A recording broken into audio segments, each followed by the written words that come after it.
ధర్మశాస్త్రాన్ని బోధించే ఒక పరిసయ్యునికే, దేవుడంటే భయము, భక్తి, నిష్ట కలిగి ఉన్న పరిసయ్యునికే దేవుని మాటలు అర్థం అవ్వడం లేదంటే ఈరోజు మనకు అర్థమైతే అనేది ఎంత వెర్రితనం చూడండి.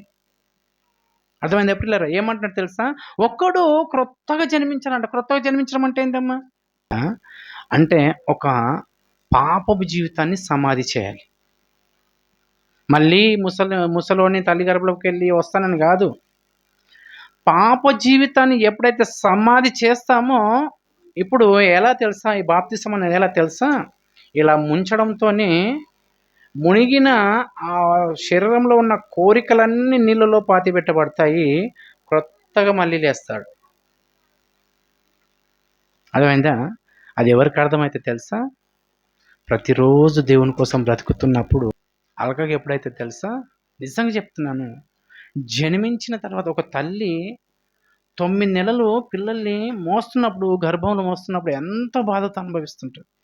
మోస్తుంటుంది, కూర్చున్నీకి రాదు, పడుకోనీకి రాదు, నడవనీకి రాదు, ఎంతగా ఏదైనా తినాలంటే ఇబ్బంది పడుతుంది.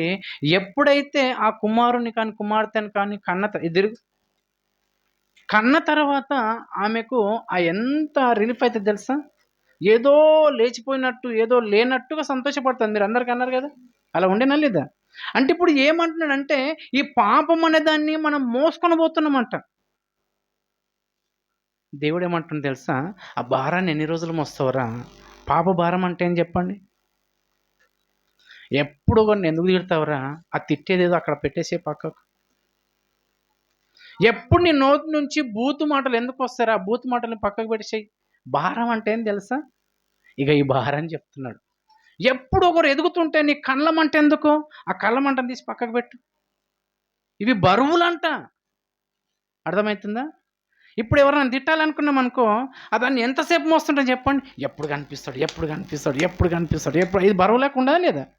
ఎప్పుడు అనాలి, ఎప్పుడు అనాలి, ఎప్పుడు అనాలి? రా రా, ఎప్పుడు వస్తావు, తొందరదా, ఫోన్ నీకోసం ఎదురు చూస్తున్నదా? కొట్టాలనుకునే వాళ్ళు చూడండి, చంపాలని అనుకున్నప్పుడు కాపలు కాస్తారా లేదా? కాసి కాసి కాసి ఆ భారాన్ని అంతా దేవుడేమంటే తెలుసా? ఆ బరువులన్నీ తీసి పక్కకు పెట్టండి అంటున్నాడు. మీరు బరువులు మోసుకుంటూ తిరుగుతున్నారు. పాప బరువు అంతా మోసుకొని తిరుగుతున్నారు. ఆ బరువు అంతా ఎవడు పెట్టాడంటే అపవాది పెట్టింది. అర్థమైందా? ఇప్పుడు అప్పుడప్పుడు అంటారు, ఈ పిల్లలు పెళ్లి భారాన్ని నేను మొయ్యలేకపోతున్నానండి, ఈ సంసార భారాన్ని నేను ఏం చేయలేకపోతున్నాను, భరించలేకపోతున్నాను, మొయ్యలేకపోతున్నాను. అంటే ఇది బరువా? అవును, బరువే. మనం చేసే క్రియలన్నీ బరువు. అర్థమవుతుందా? ఒక టీవీ చూస్తున్నామా, బరువును పెట్టుకుంటున్నావు, నువ్వు తెచ్చి బరువు మీద పెట్టుకుంటున్నావు. ఒకటి ఫోన్ చూస్తున్నామా, అది బరువును పెట్టుకుంటున్నావు. నువ్వు అన్నీ ఎలా తెచ్చుకున్నావు తెలుసా? ఇగో నీ నోటి మాటలతో బరువు పెట్టుకున్నావు, నీ కంటి చూపుతో ఒక బరువును తెచ్చుకున్నావు. చూస్తావనుకో, ఎవరైనా చూస్తావనుకో, చూడగానే నీకేమనిపిస్తుంది? అయ్యో మన సహోదరుడు కదా, మంచోడేలే, మంచి బ్రతకనన్నప్పుడు ఆ బరువు లేదు నీకు. కడుతుండా, కట్టని ఎట్లా కడతాడు చూద్దాం. పైసలు తక్కువ పడయా, నన్ను అడగడా? అర్థమైందా? పైసలు తక్కువ పడయా, నన్ను అడగడా? అప్పుడు చెప్తా ఏడదాకా ఎగురులాడని. ఇలాంటివి ఉండదు మనకు. ఇవన్నీ బరువులు. మనసులో ఒకటి పెట్టుకొని బయటికి ఒకటి మాట్లాడి అన్ని బరువులు అంటున్నాడు. ఈ బరువుని ఏముంది అంటున్నాడు తెలుసా? ఇవన్నీ తీసి మీరు బాప్తిసం తీసుకున్నప్పుడు ఆ నీళ్ళలో ముంచి పెట్టేసి రండి అని చెప్తున్నాడు. ముంచామని ఉంది, ఇంకా ముంచామా ఉందా? మీరు బరువులు దించుకోలేరు. బరువులు దించుకోకపోతే ఇంకొక పని చేయలేము. బరువు నెత్తి మీద పెట్టుకొని, ఒక బియ్యం బ్యాగ్ నెత్తి మీద పెట్టుకొని, నీకు మళ్ళీ బిందిస్తే మోస్తావా నీళ్ళ బిందె కదా? ఈ బరువు పెట్టుకొని నువ్వు దేవుని పరిచయం చేయమంటే ఎలా చేస్తావు? ఈ బరువులన్నీ పెట్టుకొని పాపాన్ని మోస్తూ దేవుని పరిశుద్ధత కావాలంటే ఏడికెళ్ళి వస్తుంది. అందుకని దేవుడు ఏమంటే తెలుసా? ఇవన్నీ ఏం చేయాలి తెలుసా?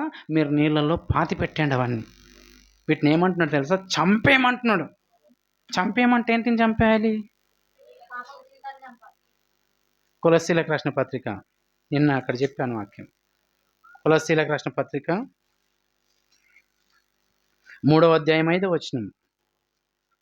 ఇది లేకపోతే నిజంగా చెప్తున్నాను, బాప్తిసానికి విలువ లేదు. నువ్వు చనిపోయినా లేవవు, నువ్వు తిరిగి అదే మట్టిలో ఉన్నావు. అర్థమైందా? 5వ వచనం చదవండి మాదే. కావున ఇదిగో చెప్తున్నాడు, కావున మనం భూమి మీద నున్న మీ అవయవములను అనగా అంటే దేనితో పోలుస్తున్నాడమ్మా జారత్వం అంటే? అవయవాలు మన శరీరంలో ఉన్న అవయవాలతో పోలుస్తున్నాడు. జారత్వం అంటే ఏంది? ఒక పెళ్లి కానివాడు ఒక పెళ్ళైన ఆమెతో చేయడం జారత్వము. అర్థమైందా? ఇది జారత్వం. ఈ జారత్వం చేస్తున్నారంట. ఇంకా అపవిత్రత అంటే ఏందమ్మా? అపవిత్రత. అమ్మ మీకేం తెలవదా?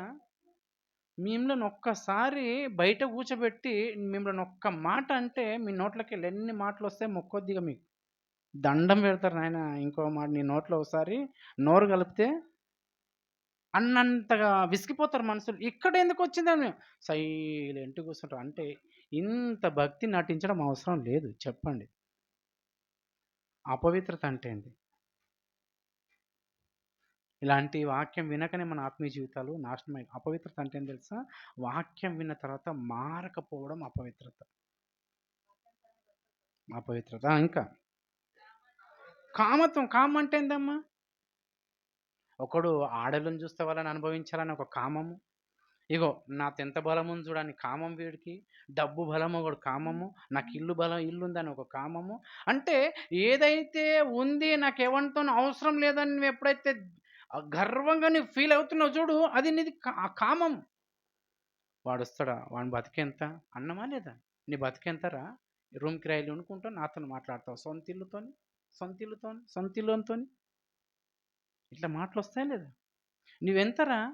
ఇదిగో నీకు తిప్పి కొడితే రూ. 10 నా బ్యాంక్ బ్యాలెన్స్ ఎంతో నీకు తెలుసా? కామంతో చూసే మాటలు ఇవన్నీ. కామంతో మాట్లాడే మాటలు ఇవన్నీ. దురాశ అంటే ఏది చూసినా కావాలి. ఫోన్‌లో ఏది చూసినా ఇల్లుంటే నాకు బాగుండే, ఈ బంగారం ఉంటే నాకు బాగుండే, ఈ బట్టలుంటే నాకు బాగుండే. వాళ్ళు తెచ్చుకున్నారా? అట్లెట్లా తెచ్చుకున్నారు? మనమెందుకు తెచ్చుకోలేదు? దురాశ. ఇంకా విగ్రహారాధనైనా ఏమంటాడమ్మా? దేవునికి నచ్చనిదేం తెలుసా? విగ్రహారాధన. ఆ విగ్రహారాధన దేనితో పోలుస్తున్నాడో తెలుసా? డబ్బుతో పోలుస్తున్నాడు. డబ్బుని పోల్చాడు. అంటే డబ్బు కింద పడితే ఏం చేస్తామమ్మా? కళ్ళకు అద్దుకొని జేబులో పెట్టుకోవాలి. దాన్నే దేవుడు ఏమంటాడో తెలుసా? నీ విగ్రహారాధన. ఈరోజు చర్చికి రాకుండా, సంఘానికి రాకుండా ఉన్న వాళ్ళందరూ ఎందుకు పోతున్నారు? ఉద్యోగం అని పరుగులు తీసే వాళ్ళేంది? విగ్రహారాధన చేయడానికి వెళ్తున్నారు. వీటన్నిటిని ఏం చేయమంటున్నాడు?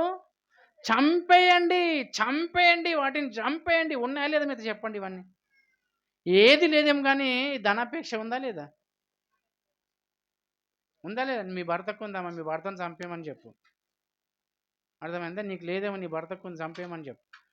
ఆ ఆశ లేకపోతే ఈరోజు చర్చికొచ్చి కూర్చునేవాడు. ఇప్పుడు బోధలన్నీ ఎలా ఉన్నాయి తెలుసా? దేవుడేమో చంపే అంటుంటే, నీవు దేవుని దగ్గరికి రా మంచి ఉద్యోగం వస్తది. నువ్వు దేవుని దగ్గరికి రా నీకు ప్రమోషన్ వస్తది. నువ్వు దేవుని దగ్గర రా ఇల్లు కట్టుకుంటావు. నువ్వు దేవుని దగ్గర రా నీకు పిల్లలు పుడతారు. ఏందమ్మా అసలు వాక్యంకేమన్నా చెప్పే వాళ్ళకు వాక్యంకేమన్నా అర్థం ఉందా? ఇలాంటి మాటలు బైబిల్‌లో కనిపించాయా అని నేను అడుగుతున్నాను.